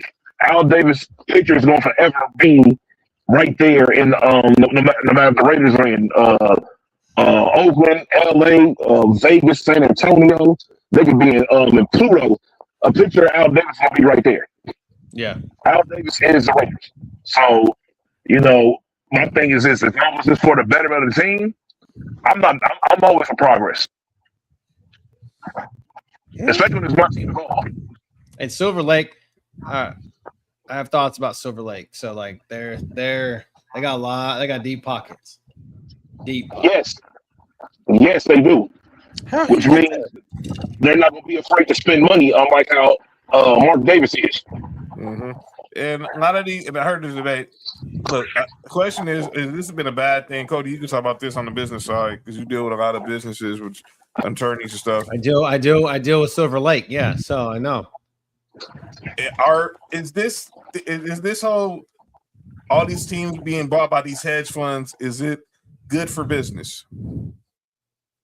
It's money, man. It's what they're doing. That's what they like to do.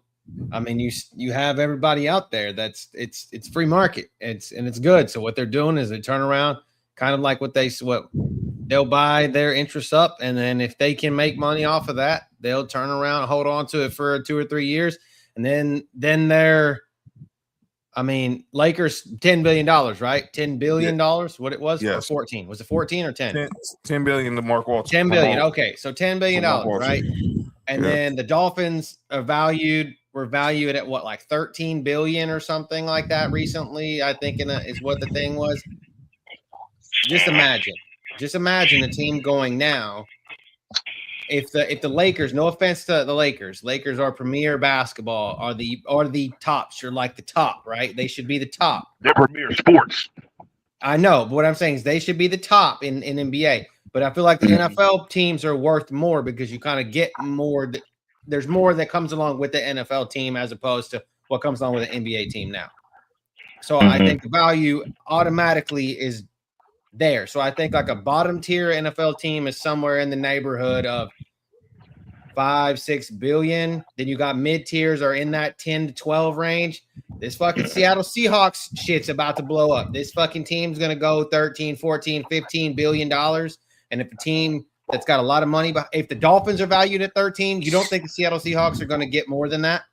That's insane. And so it's crazy that these teams are going to get that. So yeah, it's all about how much money you can bring into the market, and obviously with inflation and shit like that too. But it makes a lot of sense. Like it really makes a lot of sense. And then, like I said, Silver Lake is their pockets are. It's like a black hole. Literally, it fits very well with the Raiders because they have a black hole for pockets. And then look, Cody, you combine those deep pockets with the already iconic franchise and everything already. It just makes everything easier for you. I hope that they spend money for a team that, like, I mean, that's got such a history like you guys have. So, yeah, for sure. All right, gentlemen, let's get to the final segment of the show. It's often imitated, it's never duplicated. Some people say stuff in the sports world, they got to get called out for it. This is where we do it. It's time for calling out names. I'm going to let Cody lead off because when I saw it, I heard this literally in real time on the radio. So I'm going to let Cody lead off because I got a few people for calling out names who I'm going to get to, but I want to let you guys go first. I know who Cody asked for calling out names, and I'm going to just say, man, it's this has to be one of the most craziest quotes I heard today. Let's go ahead and get to it. It's Aaron Glenn. It's Aaron Glenn talking about his quarterback, Geno Smith. Something about a quarterback, and I'm gonna say a quarterback with a chip on his shoulder. And listen, he's proven a lot in this league of what he's done. Especially when you take the time when he was in Seattle. Listen, he fits exactly what we're trying to do. So obviously we've created an identity. The foundation of our offense is pretty good now. Like I just feel like he's the guy that's going to lead. He's the guy that's going to focus ball more than anybody else. He had struggles, and I think a lot of quarterbacks, they have these struggles. If you look at over the last 5 years, the guy that's thrown the most interception. I mean, the top guys are up there. Something about. Go ahead, Cody. Pick me. The fucking promised land? I'm like Cody go first. The promised land. He's the Aaron guy. Glenn. Shout out to Aaron Glenn and that Paisley shirt. That's a Cowboy shirt. I have a couple looks just like it in the closet. Shout out to him and that. And he's an ex-Houston Texan, so I got to give him some slack. But this is the dumbest shit I ever heard anybody say. Geno Smith, promised land? That's like asking. That's like having Abel or Cain from Cain and Abel take you to the fucking promised land and not have Moses. The rapper. Oh. That's this kind of shit. Like the dumbest shit. Why? He ain't taking you nowhere but to a 30 interception season. Nick? The guy below me, he's lived that life. The Jets fans have lived that life once already. Everybody shut up. All right, so look, here's the thing. I've seen this narrative online being painted that Geno Smith is still good. It was just the Raiders was bad and made him look bad in the situation at hand. Here's my thing about all that. When you're in a situation where all of your flaws can be like covered up,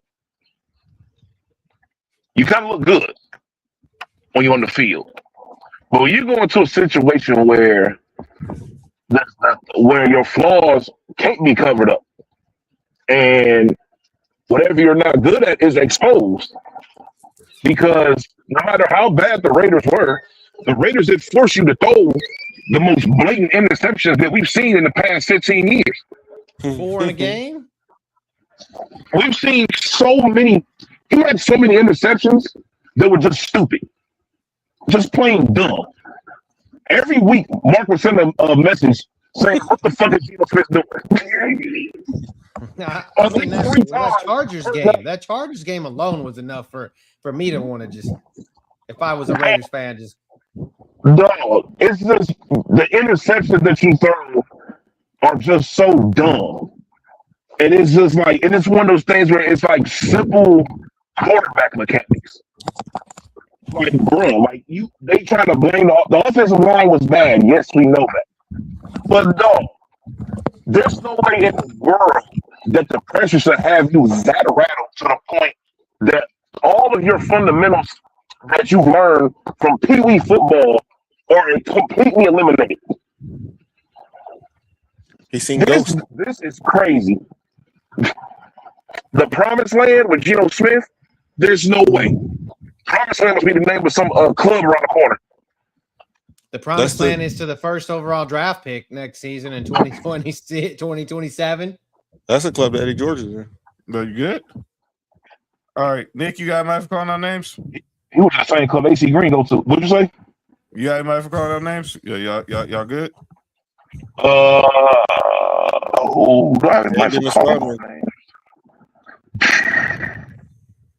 Fam, that's crazy. Do I have anybody for calling out names? And Batman. Chill. Hold on. Hey, chill out. All right, look. This is a trend that I'm seeing going on right now. I'm calling out this trend. It's not particularly like somebody in particular, but there's this trend that I'm starting to see a lot more of. Oh my God, I think I know what you're talking about. I need for everybody to chill out on the Tim Duncan slander. Yep. Oh God, yep. Yes, please. Yep. I'm sorry. The Tim Duncan slander that I'm seeing online is absolutely the crazy, and it's like the way they try to describe like why he wouldn't be so good makes absolutely no sense. I saw online that somebody said that he would not be able to play in today's game. I said, how in the hell is the guy who has the most first team all defenses of all time and most all defensive selections of all time? The motherfucker played 20 years and got 15 of them. How is that person who also won MVP, who won 6 championships, well, 5 championships, how in the hell would he not be able to play in today's era when he played against way better perimeter players and paint players when he played than it is today? They said he wouldn't be able to switch. Are you serious? They said he would be able to shoot. Did y'all not see him make that bank shot like 95% of the time he shot it? People are saying the most dog. It's so crazy, and I'm like, obviously, these people did not watch Tim Duncan play. I'm getting to that point. Prime Timmy D, I hated him. He was so fucking good. Yes, that's the reason why you hate it. It's like, goddamn, we can't stop this motherfucker. He doesn't talk. Yes. He doesn't brag. His game is so boring to watch, but it's so fundamentally great. That's why he's called the big fundamental. That's literally every time you saw him shoot that fucking bank shot, you're like, this motherfucker's gonna make it. That's what she I remember it was one year they were playing against Phoenix. I think it was a playoff game. He hadn't made a 3-pointer all year. This motherfucker made the 3-pointer to win the game. This dude played. Mark, what do we always say about Shaq? Shaq don't give no props to no big men. The only person he gives props to is Tim Duncan. Yep. The only person you see Shaq give his props to is Tim Duncan. He does not allow. Anytime they talk about Tim, he's like, whoa. Nah, Tim Duncan is different. Yeah. Anybody that played with him or after him, he don't give. We're looking at some crazy stuff.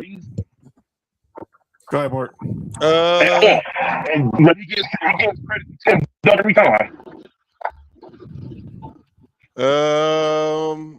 Yeah, I never even see him talk about Dream like he does Tim Duncan. I have somebody call the names, but I got to do more research. So it might be there Friday. It's about that Cam Newton and Jason Whitlock and Ryan Clark thing. All right. Yeah. I got a few calm-down names. And crazy, they're all Luka related. You said Hookah related? They're all Luka related. Oh. Let me start off first with John Ireland, the voice of the Lakers. Shout out to the midget. Shout out to Basin Ireland. Love the show. John Ireland said the pretty much most blasphemous comment I thought you could say. And this is why I hate analytics. He said that if you look at the analytics, Luka's defense is on par with Amin Thompson and Jaden McDaniels. No. Next. That's man. What are you looking at? Exact reason. My eyeballs tells me that you're talking about two dudes who are probably going to be all NBA defensive first and second team. Luka's not that. And if you want to go analytics, when he's getting picked up, his offender scoring on him 49% of the time. Yeah, that's ranked 113th out of a possible 157. That's not nothing to brag about. When's the last time you see Luka guard the best player on the other team? Never. I'll tell you, never. I played 2K one day and I tried to put him on there. He switched on his own. That's funny. Mark Cuban. So Mark Cuban came out and said, I'm not upset. I'm not upset that I sold the Mavericks. I'm upset who I sold them to. No, you're not. You know who you were selling them to. You knew the dude in my family are trying to get a casino in Dallas. Mm-hmm. So I'm telling you shouldn't be shocked that they went ahead and traded Luka because they didn't want to pay him. So don't give me this crap. Oh, I don't like who I sold the team to. Stop it. You know what I think? He said that, but you don't think he really wanted to say that he couldn't.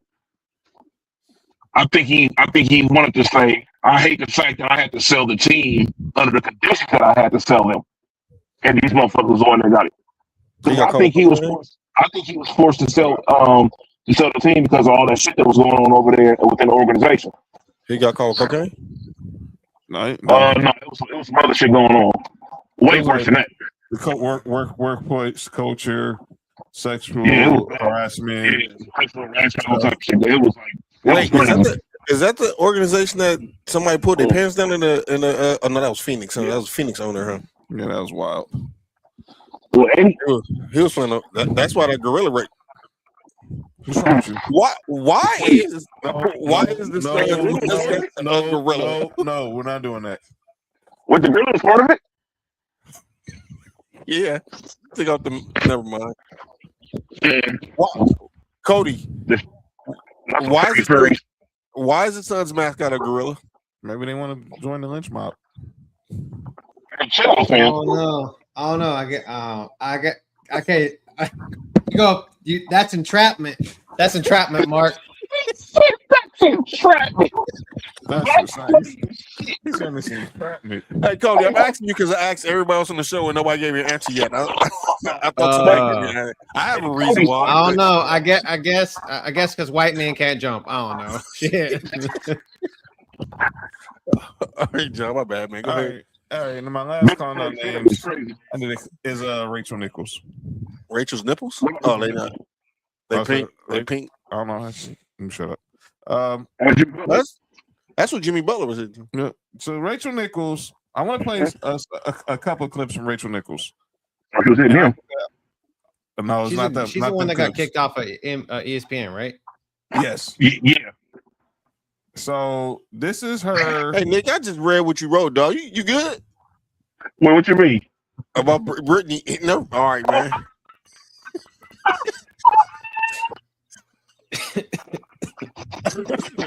Yeah, something wrong with y'all. All right. So this is what Rachel Nichols said about 4 months ago about Luka Doncic and the MVP. Oh, no, not that one. Not that one. Shout out to Golden Knight. What is that? What is John, what is that? No, John. I don't know. What that John, is. what's on your Twitter, dog? That ain't my That Twitter. is crazy. That ain't What my was Twitter. that? I don't know. That looked like Wait, James Harden on wait, top what's of a the dog. time That's stamp? what it looked like. Yo, is that? And where's dog? Where's Peter at? Dog? It better be at James Harden house. Crazy. It better be at James Harden house if that was who I thought it was. But this is what she said 4 months ago about Luka in the whole MVP conversation. Well, I keep getting this one, but this okay. F it. This is what she said about Luka. What do you say, Rachel? Do you agree with Austin Reeves that we, the voters, are overlooking Luka Doncic? Is he the top contender for MVP right now? No, he is not. Is the reason because you do have to play both sides of the ball for all 8 months of the season? Yes, it is. I mean, he has definitely been improving. I am the loudest voice that Luka is not the defensive liability that people thinks he is once he gets to the playoffs. He cares differently. He plays differently. And it is a, full season award. And it is for both sides of the ball. So am I going to vote him my number one for MVP? No. Is he going to be on my ballot? Absolutely. He's having a year that in a different year, he would easily be the front runner for MVP. Dude, but don't we say that? I feel like we've said last year it was, if this was a different year, Giannis would have won MVP and he wasn't even near the top of anything last year, but his numbers were better than in his MVP season. And he's Same a thing with 2A Jokic. player. Yeah. It's tough for someone like Luka, who is, I agree with you, singularly the best scorer in the NBA. It's tough for him to climb over these guys on my ballot. I'm not done. I am not done. Can I play? Jimmy Butler said. Let me play you what Rachel Nichols said about Luka. Yeah, that was wild. What Rachel Nichols said about Luka 4 months ago.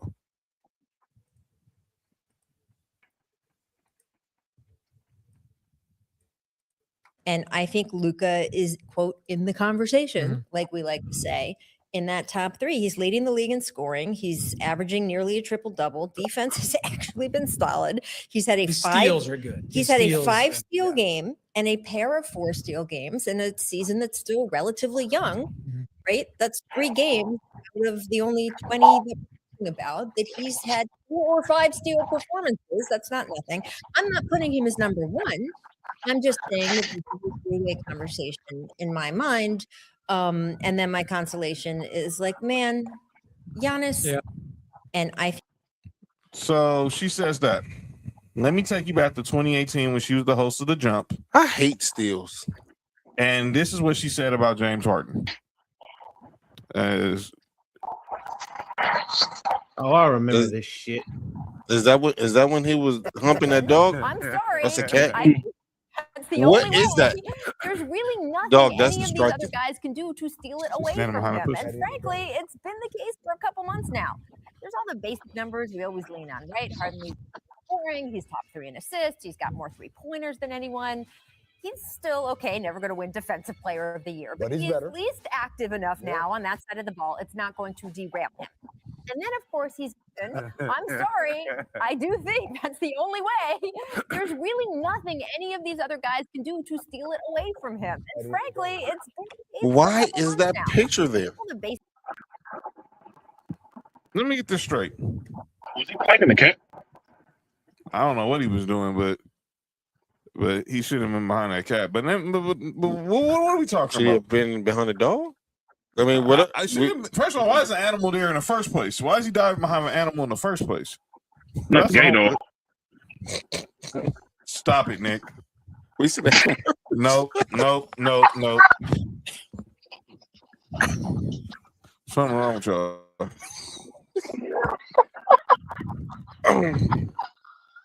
Let me get this straight. So you say Jokic and James Harden, and let me be clear. I don't have Luka as my MVP. I had SGA. But let's not say that SGA is just he's not all world. He's an okay defender.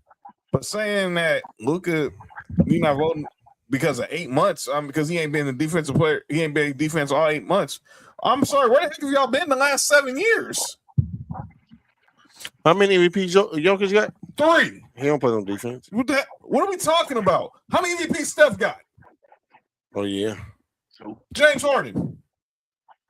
1. Should have had like 3, but he got 1.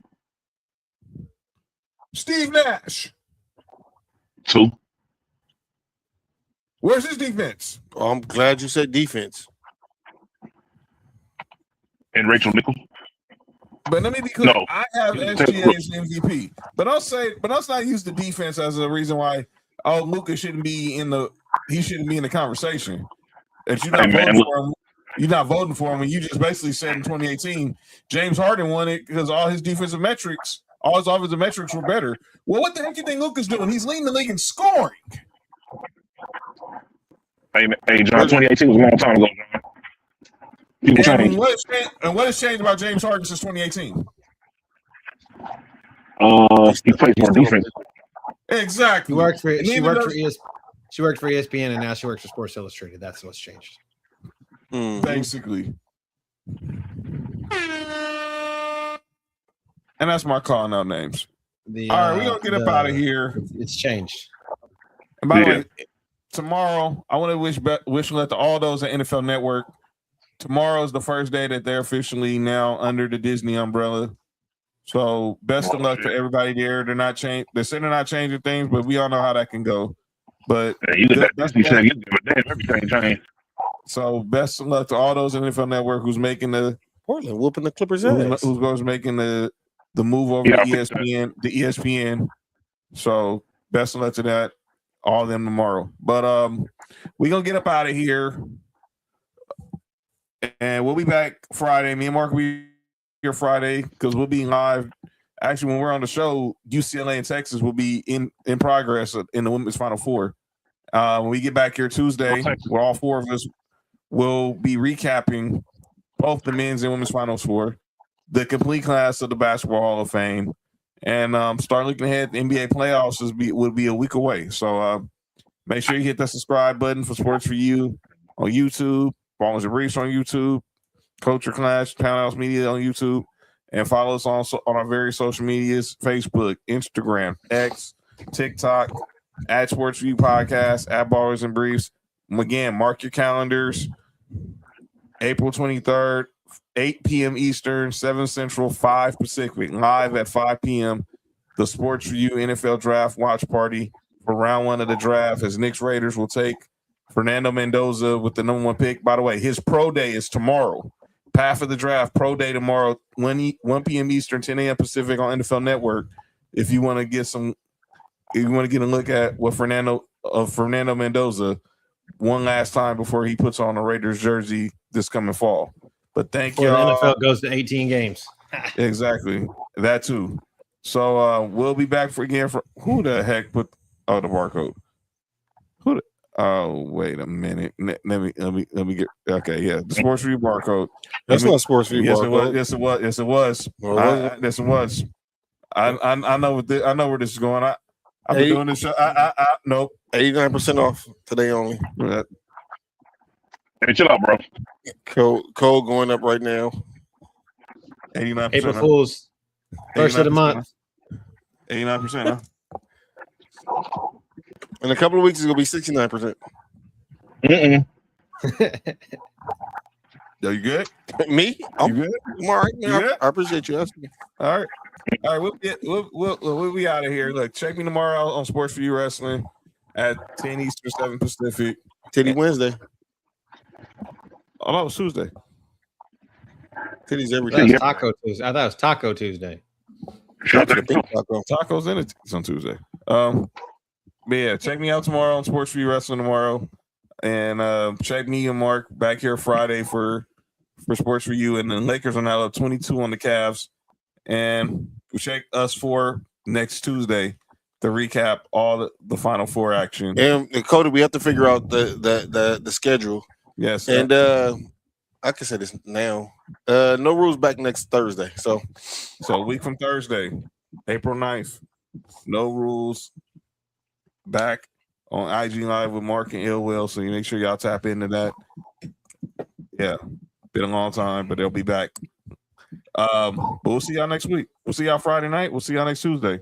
Cody, love you, brother. Nick, tell everybody in the family get well soon. And we will see y'all on Friday. Enjoy the women's Final Four and get ready for the men's Final Four. This has been Sports for You. I'm John. That's Mark. That's Nick. That's Cody. What, dude? I'll make sure you did it right this time. Tuesday, you was tripping. Yeah. That was a Vegas hangover. Vegas hangover. Yeah. Vegas hangover is gone now until after April. See y'all next week. For you, from the coast to you, 3 LA minds talking what we do. From the streets to the stats, from the bar to the chat, sports for you. Yeah, we run it like that. Hit that link, lock that feed, John. Nick, all that you need, sports for you. Every day, new seed, from LA roots to the whole world's league.